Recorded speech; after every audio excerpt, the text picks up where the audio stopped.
शिवसेनेचा मुख्यमंत्री पदावर दावा, संख्याबळ वाढल्यास शिवसेना मुख्यमंत्री पदावर दावा करेल, परिवहन मंत्री प्रताप सरनाईकांचं वक्तव्य. झारखंडमध्ये पेपरफुटी विरोधात विद्यार्थी आक्रमक, रांचीमध्ये विधानसभेवर मोर्चा, विद्यार्थी पोलीस आमने-सामने, आंदोलकांना रोखण्यासाठी पाण्याचा मारा. सुप्रिया सुळेंसह शरद पवारांच्या पक्षाच्या खासदारांनी घेतली पंतप्रधान मोदींची भेट, फुले दाम्पत्य, तुकडोजी महाराज, अण्णाभाऊ साठेंना भारतरत्न देण्याची मागणी.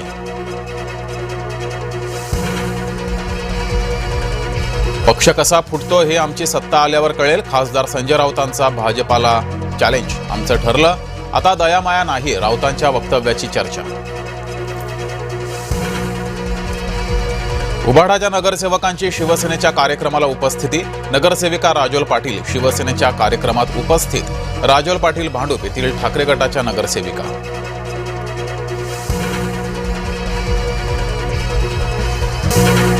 माजलगावच्या रेखा अंबुरे जात प्रमाणपत्र रद्द प्रकरणात बावनकुळेंचा कुठलाही आदेश नाही, उपजिल्हाधिकाऱ्यांच्या स्पष्टीकरणानंतर जरांगेंचे आरोप उपजिल्हाधिकाऱ्यांनी फेटाळले.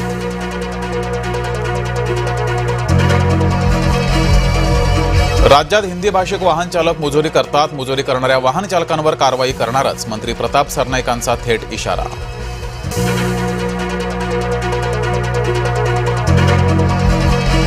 स्वातंत्र्य दिनाच्या पार्श्वभूमीवर मुंबईत भाजपाची तिरंगा रॅली, मुख्यमंत्री देवेंद्र फडणवीसांची उपस्थिती. जामनेरमध्ये नवीन एसटी बस चोरीला, शहापूरजवळ सोडून चोरटे पसार.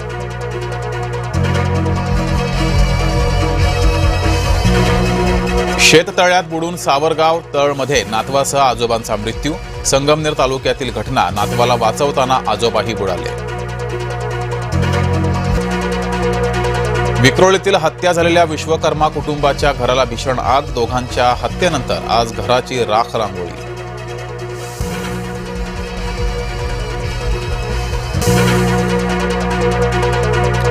अहिल्यानगरमधील मनपा कर्मचारी धीरज परदेशी हत्या प्रकरणी शहर बंदची हाक, हिंदुत्ववादी संघटना आक्रमक, आतापर्यंत 5 आरोपींना अटक.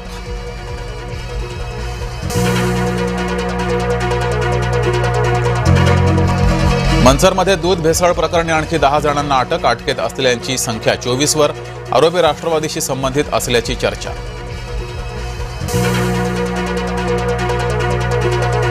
माणगावमध्ये कार थेट दुकानात शिरली, मुलाकडून चुकून कार सुरू झाल्याची माहिती, सुदैवानं जीवितहानी टळली.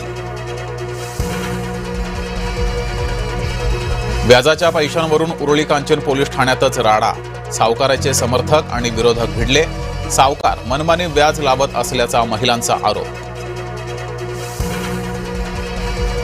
भिवंडीच्या कचेरीपाडा येथील जलवाहिनी फुटली, हजारो लिटर पाणी वाया, पालिका प्रशासनाकडून कुठलीही उपाययोजना नाही.